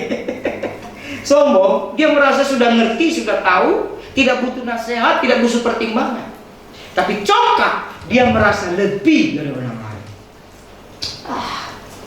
Khotbah gitu mas saya biasa. Mendingan saya khotbah. Sayang amat waktu terbuang 1,5 jam ibadah, nggak dapat apa-apa. Siapa pernah ngomong gitu? Nah, itu congkak. Khotbahnya tidak bagus. Sayang amat. Mendingan tadi saya online di pendeta A gitu kan, pendeta B. Hari ini khotbahnya tidak keren. Itu congkak saudara. Saudara berani menghakimi karena saudara lebih dari orang lain. Orang takut Tuhan dia tidak sembarang menghakimi. Kenapa? Meskipun pikiran dia berasa dia lebih baik dari orang itu, tapi karena dia takut Tuhan, dia tidak akan menghakimi. Ketika saudara menghakimi, berarti saudara congkak. Tanda saudara merasa lebih baik dari orang itu. Amin. Halo, bagaimana? Ada yang tersentil? Puji Tuhan. Kemudian tingkah laku yang jahat. Nah, kalau takut Tuhan, dia berarti juga tidak suka terhadap tingkah laku yang jahat. Ya, tingkah laku yang jahat ini adalah pintu menuju kejahatan. Mungkin dia belum jahat, tapi tingkah lakunya sudah ke arah situ. Contoh, sebelum saudara jatuh dalam perzinahan, jatuh dalam perselingkuhan, tingkah lakunya apa? Matanya jelalatan, ya? Nah, matanya nggak bisa lihat cewek cantik dikit. Lagi ngopi, tiba-tiba lewat cewek cantik, matanya. Nah, lagi ngobrol sama teman, tiba-tiba lihat ada cewek cantik atau cowok ganteng. Nah, itu tingkah laku jahat. Itu belum kejahatan, tapi pintu menuju kejahatan. Amin. Saudara, orang yang jatuh dalam perselingkuhan itu selain dari roh jahat, itu nggak langsung. Sebelumnya ada tingkah lakunya dulu. Memang gemar lihat cewek-cewek seksi, misalnya gitu ya. Kalau cewek gemar lihat cowok-cowok berotot. Di sini telur gajah, telur bebek. Hati-hati loh. Cowok-cowok berotot itu waktu saudara lihat di TV, begitu ngomong, hai, bahaya. Karena berapa waktu yang lalu bulan Juli, ada orang datang ke gereja minta didoakan. Bantak kali badannya, Pak Gembala lewat. Dulu kan Pak Gembala gagal, tinggi ganteng. Dia sengaja pakai baju ketat. Ototnya saudara, perutnya itu udah gak kayak kita. Kita ini kan semua terlalu banyak mengandung ya. Saya kan sangat banyak berdoa jadi banyak mengandung doa. Perutnya saudara rata. Bukan hanya rata, masuk ke dalam. Jadi jalannya begini. Saya pikir maco banget. Begitu datang, salam, kapan kita Budi ini? Saya bilang, Ini yang mana yang jantan, yang mana betina? Ya udah, singkat cerita doa, dan memang betul saudara, dia memang punya dosa itu. Pas berdoa ketahuan, kamu homo ya? Kok Bapak Pendeta tahu sih? Ini saya. Mau bertobat nggak? Gimana ya Bapak Pendeta? Aku sih tahu kebenaran, tapi kayaknya susah. Langsung bilang, kalau gitu kau pulang sudah. Benar, saya tidak doain. Pantasan, itu perlu dapat tuntunan Tuhan. Waktu dia telepon, dia bilang, boleh ketemu di mall ini Pak, atau di apartemen ini. Hati saya nggak sejahtera. Kau datang ke gereja. Kalau ke gereja kan aman, ada banyak orang di situ kan. Karena dengan badan begitu, aduh aku ini kecil kali. Dia peluk, selesai lah saya. Tiba-tiba nanti saudara telepon, salam Pak Budi, boleh didoakan. Aku jadi tidak bisa berdoa. Trauma saudara. Jadi saudara, ini namanya tingkah laku jahat itu tidak lama. Kejahatan itu sebelum kejahatan tingkah laku. Orang sebelum selingkuh dia suka ada tanda-tanda. Nah mulai hari ini tinggal. Sebelum saudara punya imajinasi yang salah, itu biasa terlalu banyak nonton yang salah. Maaf ya, orang yang terbiasa nonton film-film yang tidak baik, saudara, film-film yang tidak kudus, nanti orientasi seksnya juga salah. Nah itu tingkah laku yang jahat. Ada yang bilang, kan gak ada yang tahu Pak, kan saya sendiri. Daripada nanti saya jatuh dalam dosa, mendingan saya nonton aja. Itu tingkah laku yang jahat. Halo? Begitu juga yang terlalu sering nonton drakor, itu bisa merubah manifestasi imajinasi. Drama Korea kan ke kamar mandi aja pakai jas kan? Semua cewek itu cantik, tidak pernah tidak pakai lipstik, tidak pernah tidak pakai perona-perona. Nanti pas kau kawin, ketemu istrimu, lupa sikat gigi. Buru-buru pakai perona pipi, sikat gigi aja lupa. Selalu yang terbayang drama Korea, kok tidak seperti mimpiku itu ya. Nah ini repot. Bukan berarti tidak boleh nonton, silakan nonton, tapi jangan sampai merubah pandangan saudara. Kalau sampai merubah, itu bisa mengarah kepada tingkah laku yang jahat. Sebelum mencuri kan, mencuri itu udah jahat. Sebelum mencuri ngapain? Pantau rumah orang dulu. Pantau. Kayaknya dia kosong jam 11 siang nih. Nah, itu tingkah laku jahat. Amin. Sebelum saudara korupsi, kan saudara pantau dulu. Kayaknya di sisi sini kelemahan bos nih. Bos tidak pernah cek yang ini. Ini saya masuk di sini. Sebelum saudara korupsi, tingkah lakunya dulu. Nah orang takut Tuhan membenci itu semua. Amin. Jadi mulai hari ini saudara, mungkin saudara belum mencuri, belum berzina, belum membunuh, tapi saudara cek tingkah laku saudara ke arah situ bukan. Kalau ke arah situ, bertobat dan minta ampun. Apalagi mulut penuh. Kalau ini kayaknya mantap ini. Mulut penuh tipu muslihat ini penyakit hampir semua manusia. Mulut dolak dalik. Jadi ditanya apa, jawab apa. Nah ini saudara, kalau saudara tidak belajar benci kejahatan, tidak belajar benci kesombongan, pasti kita punya mulut penuh tipu muslihat. Ini tanpa kita sadar. Nanti arahnya kemana? Fitnah. Apalagi suka ngomongin orang lain, mancing-mancing. Ini tidak. Ini bukan ciri orang Kristen yang dapat perjanjian Allah. Amin. Tapi kalau hanya sekedar Kristen punya agama, ya mungkin. Tapi kalau saudara mau dapat perjanjian, belajar A, terlihat? B, C.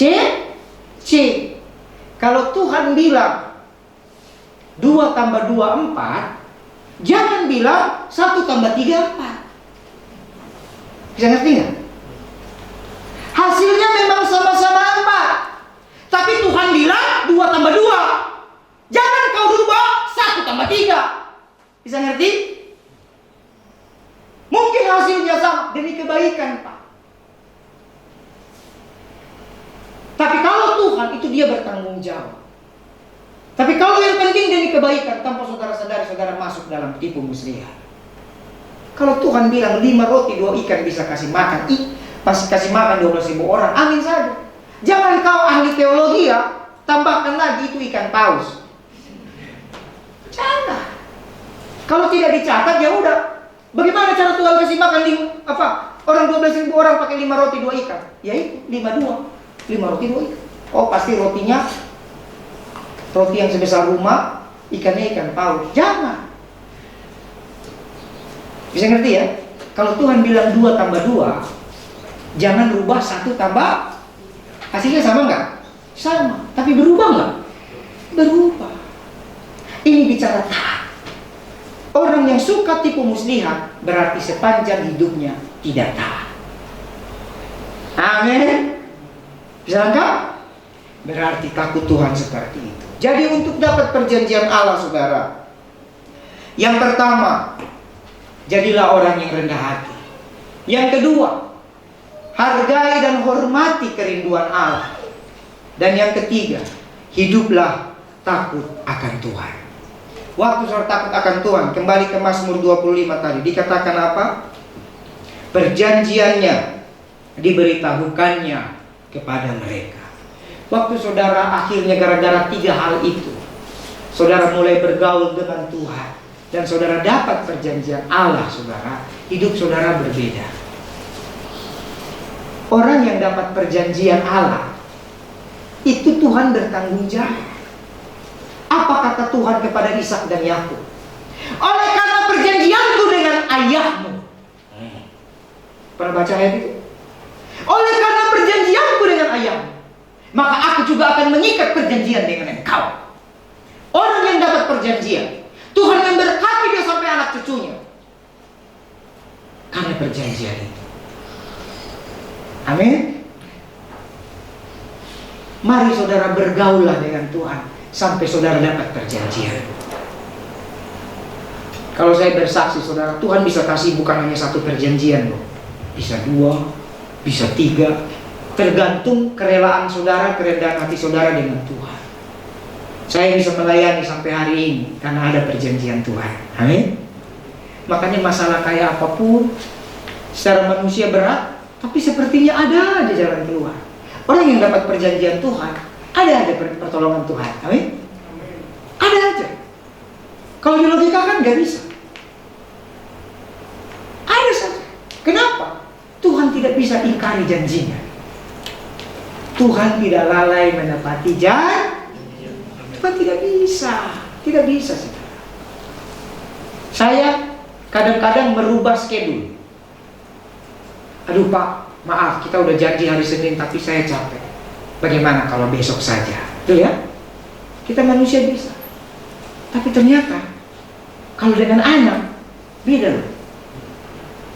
Meskipun saya lupa atau tidak sempat beli karena tidak ada uang, saya bilang, nanti ya nak, pasti papi kasih. Benar. Seorang bapak pasti tepati janjinya buat anak. Apalagi Tuhan. Mari saudara, Tuhan tidak bisa dihalangi untuk beri perjanjiannya hanya gara-gara corona, nggak bisa. Jangan saudara pikir sekarang ini lagi corona Pak, semua susah, betul. Tapi orang yang bergaul dengan Tuhan sampai mendapatkan perjanjian Tuhan, ada saja. Amin. Kemarin saudara di Jakarta, di Tangerang, ada satu keluarga undang saya doa. Bayangkan saudara, di tengah corona semua susah, orang punya uang tahan uang, tapi mereka malah lunasin rukonya dan renovasi rukonya. Tadinya dia kredit ruko itu sekitar 10 tahun, sudah berjalan 6-7 tahun atau berapa saya lupa, masih berjalan. Tapi Tuhan berkati mereka, di tengah corona mereka lunasi dan renovasi. Berarti diberkati, amin. Orang lagi ngeluh, mereka diberkati. Ternyata dulu berdoa, dia dapat perjanjian. Jadi berapa tahun lalu saya lupa, saya kasih tahu. Kalau nanti bapak dan ibu begini, nanti bapak dan ibu akan begini. Itu perjanjian Tuhan kekal buat bapak dan ibu sampai selamanya. Dan mereka begitu meresponi doa itu. Tiap hari mereka doakan itu. Ternyata di saat seluruh dunia lagi berat, perjanjian itu memberkati mereka. Amin.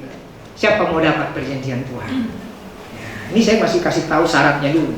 Perjanjian Tuhan masih luas sekali. Demikian firman Tuhan. Mari kita berdoa. Haleluya. Nanti kita angkat satu pujian, baru saya serahkan kepada Bapak. Haleluya.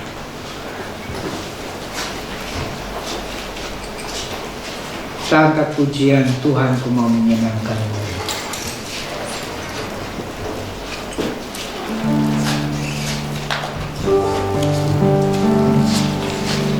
Tuhan, ku mau menyenangkanmu. Tuhan, bentuklah hati ini jadi bejana untuk hormat-Mu. Janganlah bagai emas murni. Tuhan, ku serahkan hatiku, semua ku berikan padamu. Kuduskan hingga tulus selalu, agar aku menyenangkanmu. Menyenangkanmu, amin. Oh, hanya itu kerinduanku. Menyenangkanmu, senangkan hati, hanya itu kerinduan. Sekali lagi, menyenangkan. Oh, senangkanmu, hanya itu kerinduanku. Menyenangkanmu, senangkan hatimu, hanya itu kerinduanku. Tuhan, biarlah lagu ini menjadi doa kami. Kami mau menyenangkan Engkau karena kami tahu hidup dalam perjanjian-Mu adalah segala-galanya. Kami rindu selama di bumi ini kami berjalan, ada tangan Tuhan yang memegang kami. Kami berjalan, ada suara Tuhan yang mengajarkan kami. Dan kami minta Tuhan, buat kami menemukan perjanjian-Mu dalam pribadi kami masing-masing. Ajar kami hidup jadi rendah hati, ajar kami menghormati segala inisiatif-Mu, dan ajar kami hidup takut akan Tuhan. Hamba-Mu terbatas ya Tuhan, tapi biarlah Engkau terjemahkan, sempurnakannya semua bagi kami. Mari nyanyikan sekali lagi refnya saja dan saya serahkan buat Tuhan. Menyenangkanmu, serahkanmu, hanya itu kerinduanku. Menyenangkanmu, senangkan hatimu, hanya itu kerinduanku.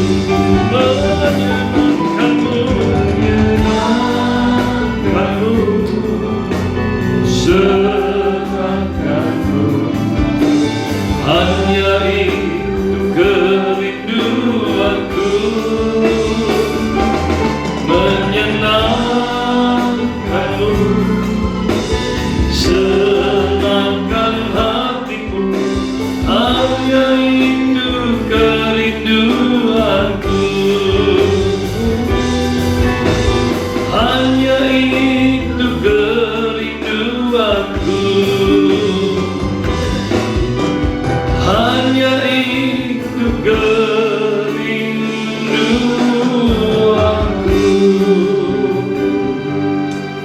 Haleluya. Haleluya. Bapak Ibu Saudaraku, kita akan menerima tubuh dan darah Kristus. Sebelum kita menerima tubuh dan darah Kristus, mari kita persiapkan hati kita.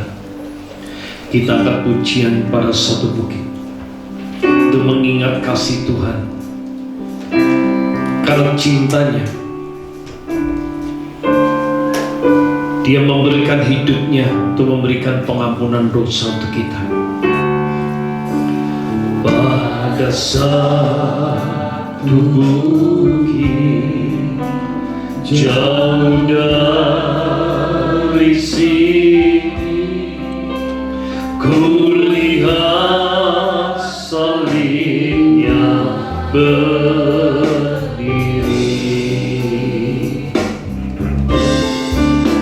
sepotong kayu kasar, tanda dosa besar.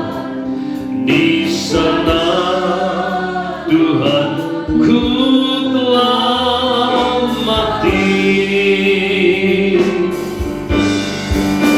Ku datang pada salib itu, ku ingat cintanya Tuhanku, dan ku jatuh pada kakinya. Sana ku dapat ampun dosa. Oh kayu yang kasar, oh kayu yang kasar, dihinakan dunia, bawa kelepasan ku tetap. Bagiku sebabnya Tuhan ke Golgota, membawa semua dosaku. Ku datang pada salib itu, ku ingat cintanya Tuhanku, dan ku jatuh pada kakinya.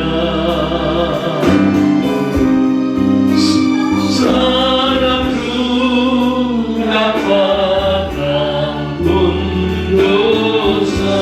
Ku datang pada salib itu, ku datang pada salib itu, ku ingat cintanya Tuhan. Terima kasih Tuhan, terima kasih Tuhan Yesus ada saksinya. Haleluya. Sana ku dapat ampun dosa. Sana ku dapat ampun dosa. Sana ku dapat ampun dosa. Haleluya. Ya kan Bapak Ibu Saudara yang di rumah bahkan di gereja ini, bagi yang sudah mempersiapkan kehidupan kita Mari kita pegang hostia di tangan kanan kita. Ketika kita melihat Yesus memberikan hidupnya untuk menebus dosa kita, mari kita angkat tinggi-tinggi, lebih tinggi daripada kepala kita. Firman Tuhan berkata, "Akulah roti hidup yang telah turun dari surga. Jika seorang makan dari roti ini, ia akan hidup selama-lamanya. Dan roti yang kuberikan ini ialah dagingku yang akan kuberikan untuk hidup dunia. Aku berkata kepadamu, sesungguhnya jika kamu tidak makan daging anak manusia dan minum darahnya, kamu tidak mempunyai hidup di dalam dirimu.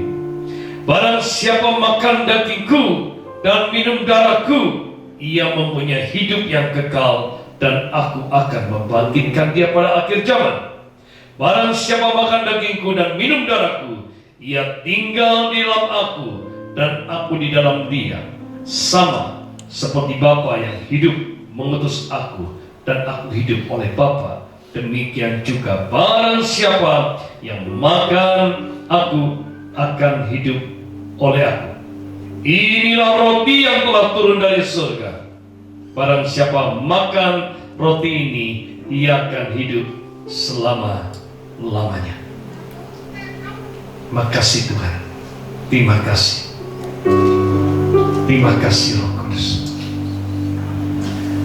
Demikianlah firman Tuhan. Dan ketika mereka sedang makan, Yesus mengambil roti, mengucap berkat, memecah-mecahkannya, lalu memberikannya kepada murid-muridnya dan berkata, "Ambillah, makanlah, inilah tubuhku." Yakinkah ini adalah tubuh Tuhan Yesus Kristus? Apa jawab kita? Amin.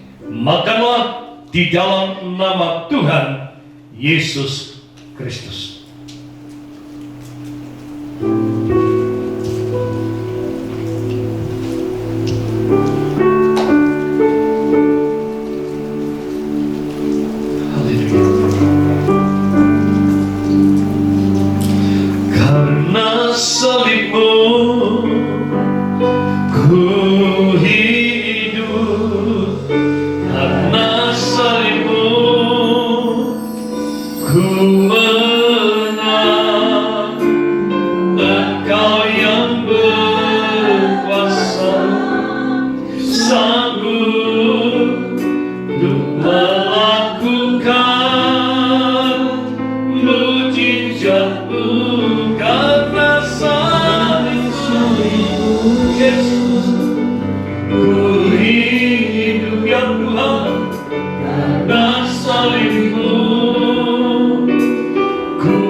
Mari kita pegang cawan di tangan kanan kita. Angkat lebih tinggi daripada kepala kita. Letakkan tangan kiri dan di dada kita, meresapi kasih Tuhan dan cinta kasih Tuhan yang luar biasa. Ketika ia disesat, ia mencucurkan darah. Ketika ia disesat oleh bilur Tuhan Yesus Kristus, segala penyakit kita telah disembuhkan. Ketika ia dipaku di kayu salib dan memutuskan darahnya,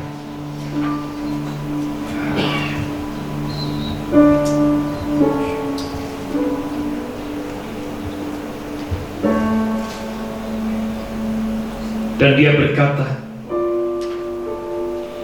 dan ketika mereka sedang makan, Yesus mengambil roti. Sesudah itu ia mengambil cawan, mengucap syukur, lalu memberikannya kepada mereka dan berkata, "Minumlah kamu semua dari cawan ini, Sebab inilah darahku, darah perjanjian yang kutumpahkan bagi banyak orang untuk pengampunan dosa. Yakinkah ini adalah darah Tuhan Yesus Kristus? Abah jawab, amin. Minumlah di dalam nama Tuhan Yesus Kristus.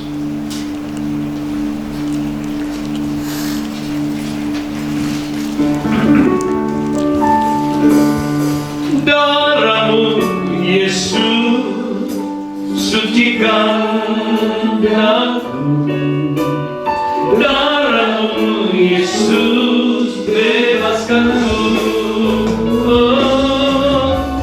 darahmu Yesus ubahkan aku, ku dijadikan baru. Darahmu Yesus, haleluya,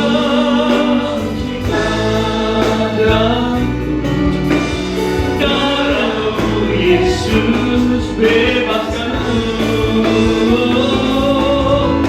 darahmu Yesus ubahkan aku, ku dijadikan baru.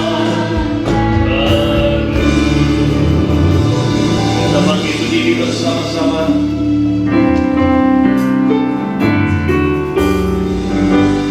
Kami memuji kebesaran-Mu,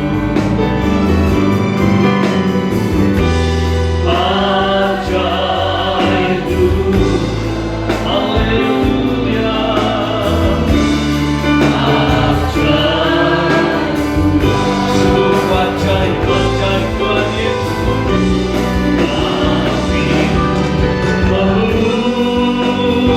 Memuji kebesaran-Mu, ajaib Tuhan, ajaib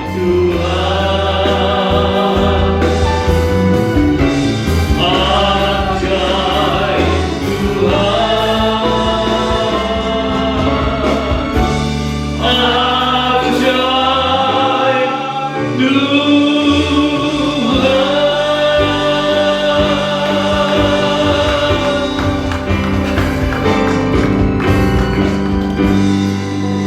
Pada saat ini, jemaat Tuhan dan kita semua arahkan hatimu dan terimalah berkat yang datang daripada Tuhan. Tuhan memberkati engkau dan melindungi engkau. Tuhan menyinari engkau dengan wajah-Nya dan memberi engkau kasih karunia. Tuhan menghadapkan wajah-Nya kepadamu dan memberi engkau damai sejahtera. Dekat dengan apapun yang kau lakukan dalam sepanjang hidupmu, Tuhan mencurahkan berkat atasmu. Apapun yang kau lakukan dibuat menjadi berhasil, menjadi beruntung, dan selalu diberikan dalam berkelimpahan. Biarlah rahmat, damai, dan sejahtera dari Allah Bapa dalam kasih sayang Tuhan Yesus Kristus melalui persekutuan Roh Kudus menyertai engkau pada hari ini sampai Yesus datang yang kedua kalinya. Di dalam nama Tuhan Yesus Kristus kami berdoa ucap syukur. Haleluya. Amin. Hosana bagimu